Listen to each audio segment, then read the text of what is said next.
Sir अब तक most कितने लोगों का इलाज हो चुका? अभी तक 2 साल के अंदर रीनल केयर फाउंडेशन 11,356 लोगों का मुफ्त इलाज कर चुका है कि वो सबसे पहले तो हकीम साहबान के पास जाते हैं, जहां पे वो स्टीरॉइड्स दिए जाते हैं। अगर 10% किडनी की बीमारी थी तो उसको बढ़ा के 50% पे लिया जाता है। सर स्टार्टिंग सिम्टम्स क्या होते हैं इसके? स्टार्टिंग सिम्टम्स इसके बहुत सारे हैं, जिनमें से चंद एक है कि वॉमिट्स स्टार्ट हो जाना, बैक पे पेन होना।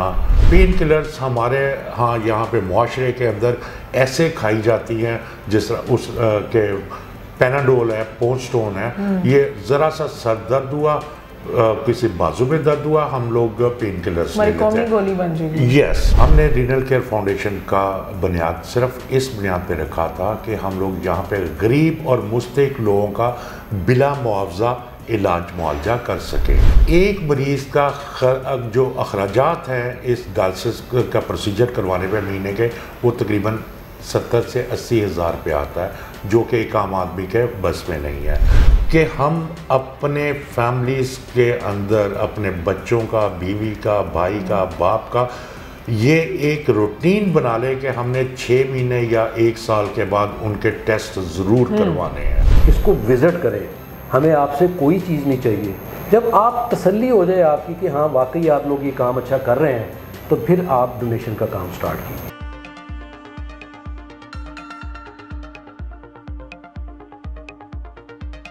अस्सलाम वालेकुम व्यूअर्स, आप देख रहे हैं पाकिस्तान ऑन एयर और मैं हूं आपकी होस्ट अनहर मोइन। कहते हैं ज़िंदगी एक नेमत है, लेकिन अगर यही ज़िंदगी बीमारी के रहमो करम पर चली जाए तो ज़िंदगी गुजारना बहुत मुश्किल हो जाता है, आजमाइश बन जाता है, स्पेशली गुर्दों के मरीज़ों के लिए, जिनके लिए हर गुज़रता लम्हा किसी जहाद से कम नहीं होता। और अपनी ज़िंदगी की डोर को लेकर चलने के लिए उन्हें हर वक्त एक आजमाइश से गुजरना पड़ता है। एक एक सांस उनके लिए बहुत मुश्किल हो जाता है, सब्र आजमा हो जाता है। आज मैं मौजूद हूँ रीनल केयर फाउंडेशन, जहाँ पे मेरे साथ मौजूद हैं director of renal care foundation Wajid Shafi साहब, जिन्होंने बहुत ही मेहनत के साथ इस इदारे को जो बनाया है। और सबसे बड़ी बात ये कि वो उन मरीज़ों के लिए एक उम्मीद है, एक उम्मीद की ऐसी किरण, एक ऐसी सूरज की पहली किरण की तरह है कि जो उन्हें हर दिन बताते हैं कि हाँ कि वो और सांसें ले सकते हैं, जी सकते हैं, आगे बढ़ सकते हैं, ये ज़िंदगी उनके लिए भी आसान हो सकती है। और इस हवाले से उन्होंने बहुत मेहनत की है। आज हम इनकी जो कहानी है इन्हीं की ज़ुबानी सुनते हैं, इस इदारे के बारे में जानते हैं। अस्सलाम वालेकुम सर। वालेकुम सलाम। सर मैं जानना चाहूँगी और बल्कि हमारे नाज़रीन भी जानना चाहेंगे कि आपका एक कंप्लीट इंट्रोडक्शन क्या है, ताकि आपसे ज़रा तारुफ ज़रा मज़ीद डिटेल के साथ हो जाए। Thank you very much. मैं आपको बताऊं कि रीनल केयर फाउंडेशन की बुनियाद आज से 2 साल पहले गुजरांवाला सेंटर में रखी गई थी। इसकी बुनियाद रखने का, बनाने का, इसको वजूद में लाने का मकसद सिर्फ ये था, चूँकि आपको पता है कि गुर्दों की बीमारी आजकल डे बाई डे पाकिस्तान में बहुत ज़्यादा इस मर्ज़ में इजाफा हो रहा है और ये एक गरीब आदमी इसको अफोर्ड नहीं कर सकता। इंतहाई महंगा इलाज है। हमने रीनल केयर फाउंडेशन का बुनियाद सिर्फ इस बुनियाद पे रखा था कि हम लोग यहाँ पे गरीब और मुस्तहिक लोगों का बिला मुआवजा इलाज मुआवजा कर सकें।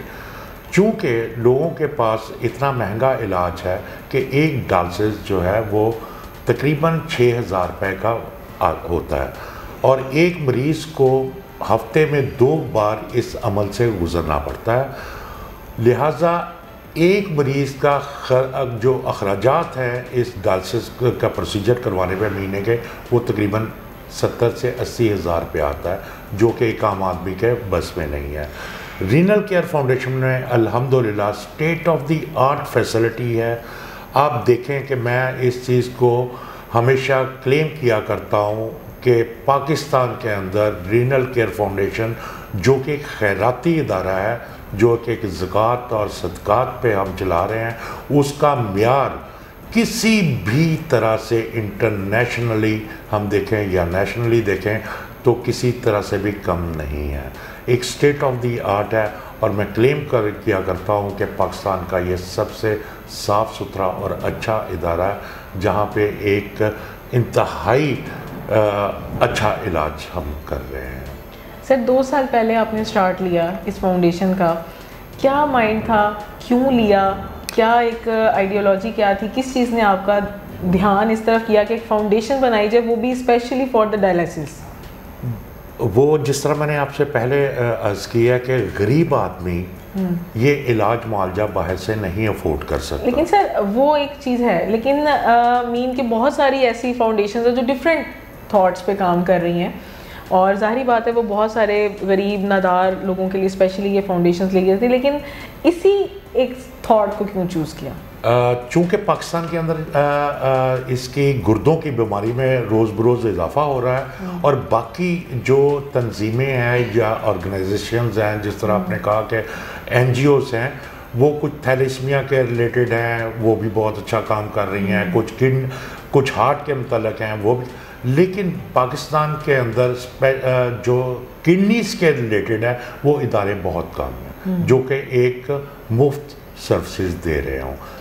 तो लिहाजा ये सोच के हमने कि चूँकि इस मर्ज़ में एक तो पाकिस्तान में रोज़ बरोज़ इजाफा हो रहा है, इसकी अवेयरनेस और यूथ के लिए, और दूसरा इसका इलाज मुआवजा की सहूलियात मुफ्त दी जाए।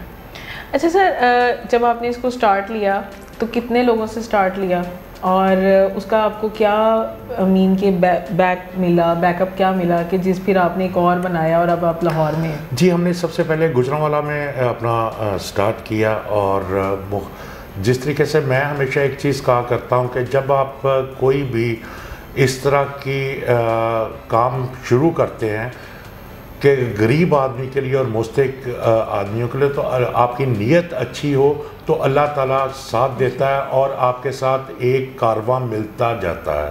ये मेरा एक ईमान है कि अल्लाह ताला कभी भी इन लोग, चूँकि ये अदारा गरीब और मुस्तहिक लोगों की मदद कर रहा है, तो अल्लाह ताला कैसे हो सकता है कि इनको कामयाब ना करे। ठीक है, लिहाजा हमारे साथ बड़े मुखय्यर हजरात मिलते गए। गुजरांवाला में हमने एक स्टेट ऑफ द आर्ट जब सेंटर कायम किया तो अल्हम्दुलिल्लाह इतना अच्छा रिस्पांस मिला वहाँ के लोगों से, वहाँ की आवाम से, कि वहाँ पे आज गुजरात वज़ीराबाद से भी लोग गुजरांवाला में आके इलाज करवा रहे हैं। सर अब तक मोस्ट कितने लोगों का इलाज हो चुका? अभी तक 2 साल के अंदर रीनल केयर फाउंडेशन 11,356 लोगों का मुफ्त इलाज कर चुका है, जो कि 11,356 डायलिसिस हैं फ्री ऑफ कॉस्ट कर चुका है। सर जब आपके पास इदारे में लोग आते हैं तो सर थोड़ा सा आप इस हवाले से गाइड कीजिएगा कि जैसे कैंसर है, इसकी कुछ स्टेजेस होती हैं, तो क्या किडनीज के इस डायलिसिस की भी कुछ स्टेजेस होती हैं? जी, डायलिसिस की बिल्कुल किडनी की बीमारी की स्टेज होती है। अनफॉर्चुनेटली पाकिस्तान में जो है वो तालीम की कमी होने की वजह से हमारा मरीज़ जो जब इनिशियली उसको किडनी की बीमारी में आता है तो वो क्या करता है कि वो सबसे पहले हॉस्पिटल्स का, बल्कि मैं ये आपके चैनल के तवज्जुह से एक आवाम को मैसेज देना चाहूँगा कि वो सबसे पहले तो हकीम साहबान के पास जाते हैं, जहाँ पे वो स्टीरॉइड्स दिए जाते हैं। अगर 10% किडनी की बीमारी थी तो उसको बढ़ा के 50% पे लिया जाता है। जब फिर वो वक्ती तौर पे तो उनको स्टेरॉइड से आराम आ जाता है, लेकिन जब उनकी बीमारी 50% तक चली जाती है तो उसके बाद वो फिर और साहबान के पास चले जाते हैं देहातों में हमारे बाकी, कि वो इसको फूंक मरवा लेंगे तो वो दम करवा लेंगे तो ठीक हो जाएगा। लेकिन बढ़ते बढ़ते वो जब 90% उसके गुर्दे नाकाम हो जाते हैं तब वो डॉक्टर्स के पास हमारे पास भागते हैं। तो उसके बाद सिर्फ और सिर्फ उनका डायलिसिस ही एक वाद ऑप्शन बचता है हमारे पास। सर स्टार्टिंग सिम्टम्स क्या होते हैं इसके? स्टार्टिंग सिम्टम्स इसके बहुत सारे हैं, जिनमें से चंद एक है कि वॉमिट्स स्टार्ट हो जाना, बैक पे पेन होना, पेशाब का बहुत कम हो जाना, ये एक मेन उसके जो है वो हैं सिम्टम्स हैं, और बहुत सारे सिम्टम्स हैं। अच्छा सर, इनिशियली जैसे आपने कहा कि ये स्टीरॉइड्स का इस्तेमाल स्टार्ट कर देते हैं, ये स्टीरॉइड से क्या मीन कि उनको पेन किलर्स जस्ट दे दी जाती हैं और वॉमिट की मेडिसिन? बेसिकली ये बीमारी जो है ना, ये होती है ब्लड प्रेशर और शुगर की वजह से। ओके। जो किडनी फेलियर्स हैं, ब्लड प्रेशर जो मेन रोल है, पार्ट है, वो है ब्लड प्रेशर और शुगर। हाँ, ये तो एक मेन चीज़ हो गई। मेरे पास ऐसे भी पेशेंट हैं, एक बच्ची है यहाँ पे लाहौर सेंटर के अंदर जिसकी एज सिर्फ 20 साल है। और जब हमने उसकी केस स्टडी की, उसको क्यों हुआ, पेन किलर्स हमारे यहाँ पे मुआशरे के अंदर ऐसे खाई जाती हैं जिस तरह उस के पेनाडोल है, पोस्टोन है, ये ज़रा सा सर दर्द हुआ, किसी बाजू में दर्द हुआ, हम लोग पेन किलर्स ले लेते हैं, गोली बन जाएगी। यस, और वो ये चीज़ें भी इसको इनके यंगस्टर्स के अंदर ये चीज़ बहुत है कि पेन किलर्स पानी का ख़राब है, हमारा डाइट इस तरह की है कि हम जंक फूड्स बहुत इस्तेमाल करते हैं जो कि एक स्टैंडर्ड्स नहीं है, यस वो लेते हैं।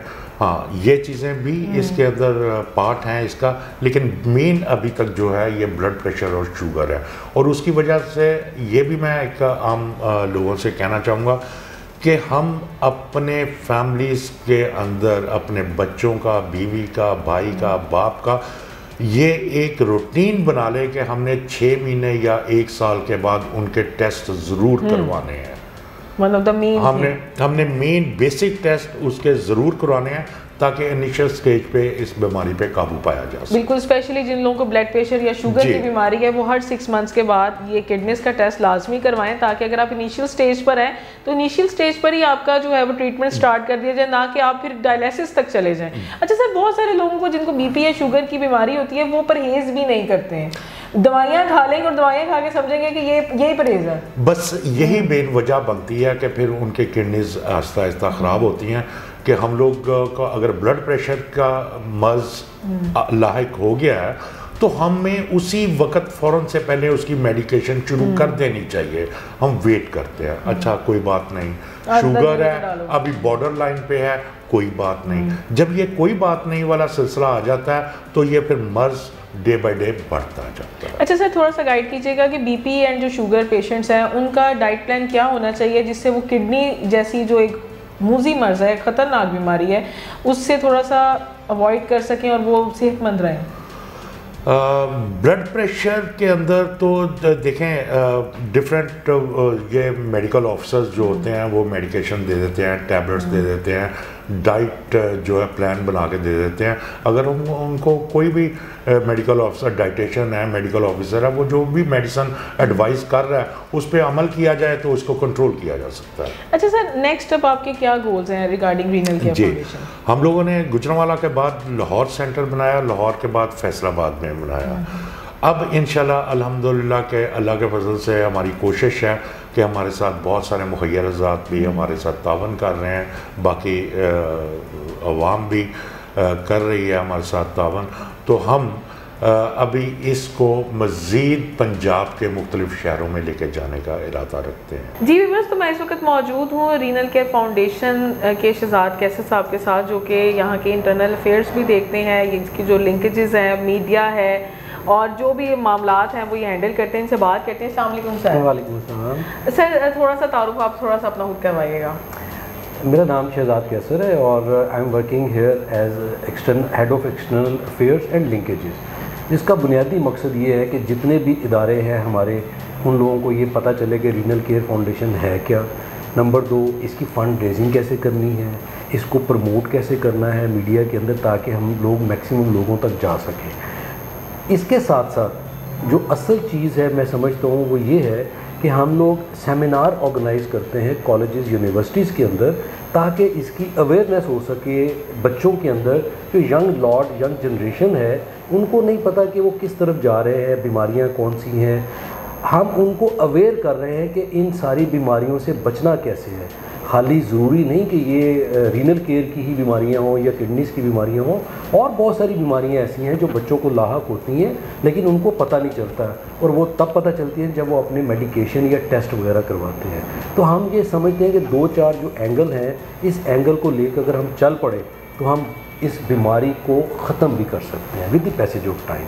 तो इंशाल्लाह हम ये जो काम कर रहे हैं ये तो एक नेकी का काम है ही है, लेकिन साथ साथ अवेयरनेस से उन बच्चों को भी बचाने की कोशिश कर रहे हैं जो इस बीमारी में मुब्तला हो सकते हैं। बड़ी यंग एज। अच्छा सर, जब आप सेमिनार्स वगैरह करवाते हैं तो बहुत सारे लोगों में ये एज ए वॉलंटियर भी आगे आने का जज्बा पैदा होता होगा कि जाहिर बात है हम उनको वेलकम करते हैं, इसलिए कि उन बच्चों के साथ साथ हमारी मैन पावर बढ़ती है और उन बच्चों को पहले तो हम विज़िट करवाते हैं। यहाँ पे जो बच्चे वहाँ पे हमारे साथ इनरोल होते हैं वो बच्चों का पूरा ग्रुप ला के उनको दिखाते हैं कि हाउ वी आर वर्किंग। आप देखो कि इस सेटअप में आप हमारी कहाँ पे हेल्प कर सकते हो। अब ये कंसेप्ट आपने देखा होगा कि बहुत सारी यूनिवर्सिटीज़ इंटर्नशिप करवाती हैं, तो बच्चे तो ऑलरेडी इस तरह की ऑर्गेनाइजेशन में काम करना चाहते हैं कि हमें इंटर्नशिप मिले और हम ये काम करें।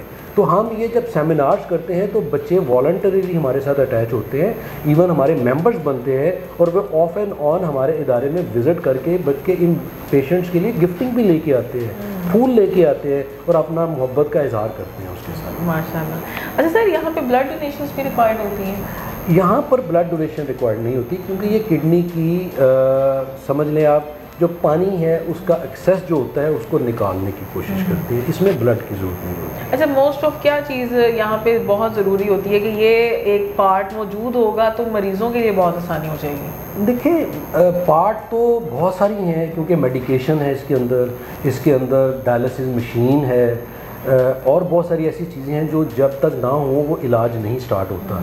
मसलन हमारे जो चेयरमैन साहब हैं उन्होंने बाकायदा हमें ये इंस्ट्रक्शंस दी कि आप एक किट बनाएं, उस किट के अंदर जितनी मेडिसिन एक वक्त में डायलिसिस के लिए लगती हैं उसको अंदर डाल दें और उसकी प्राइसिंग कर दें। और जो यहाँ पे डोनेशन देने के लिए आए तो उसको ये बताइए कि ये एक किट की जो प्राइस है अगर आप पे कर देंगे तो इसका सवाब भी आपको उन लोगों को मिल सकता है जिनके लिए आप नेकी का काम करना चाहते हैं। सर क्या प्राइस है उसकी? अभी हमने वैसे कॉस्ट तो मोर देन 6000 है लेकिन हमने इंट्रोडक्टरी प्राइस अभी 4000 रखी है। मीन के जो बेसिक उसकी प्राइस है, अगर कोई 4000 डोनेट करता है तो उसके नाम से बाकायदा ये भी होगा कि हम ये भी बता सकेंगे कि ये पेशेंट को ये किट इस वक्त लगी है, आप उसका रिकॉर्ड भी चेक कर सकते हैं। उसकी बहुत सारी ऐसे लोग होते हैं जो कहते हैं जी हमारी 50 पेशेंट्स का इलाज कर दिया जाए, तो वो 4000 के हिसाब से अगर वो जमा कराएं तो हम उसका बाकायदा डाटा रिकॉर्ड भी उनके पास होगा कि ये इन पेशेंट्स को ये किट्स लगी हैं। अच्छा सर, आपको अपने इस सारे सेशन में जो आप एक्सटर्नल अफेयर्स यूज़ करते हैं या आप जो सबसे ज़्यादा प्रॉब्लम कहाँ आती है? देखिए शुरू में लोगों को समझाना मुश्किल होता है कि जी ये जो प्रोसेस है इसके लिए आप मदद करें, तो जल्दी ये लोग इसलिए घबराते हैं कि बहुत सारी NGOs बहुत सारे लोग इसी के ऊपर काम कर रहे होते हैं, रिलीजियस तंजीमें भी काम कर रही होती हैं। लेकिन मैं हमेशा उनको यहाँ से स्टार्ट करता हूँ कि पहले आप आके देखिए, जब आपका यकीन हो जाए कि हाँ जी ये वाकई प्रॉपर काम कर रहे हैं तो उसके बाद आप हमारे साथ अटैच हों। सर तो कोई एक मैसेज जो आप देना चाहें? मैं तो यही मैसेज देना चाहूँगा कि आप लोग पहले तो रीनल केयर फाउंडेशन जो कि इलामा इकबाल टाउन में है इसको विज़िट करें। हमें आपसे कोई चीज़ नहीं चाहिए। जब आप तसल्ली हो जाए आपकी कि हाँ वाकई आप लोग ये काम अच्छा कर रहे हैं तो फिर आप डोनेशन का काम स्टार्ट कीजिए। आप अपनी ज़रूरी नहीं कि डोनेशन ही दें, आप कोई एक इंजेक्शन भी आगे लेके दे दें तो हमारा काम हो सकता है उसमें। उनके अपने हिस्से का काम हो जाएगा, अपने हिस्से का काम हो जाएगा और हमारे अपने हिस्से का काम हो जाएगा। और सबसे बड़ी बात, अगर ये भी नहीं कर सकते तो आप आके कुछ थोड़ा सा टाइम एक मरीज़ों को दे दें कि वो मरीज़ों को पता चले कि हमें कोई मिलने आता है।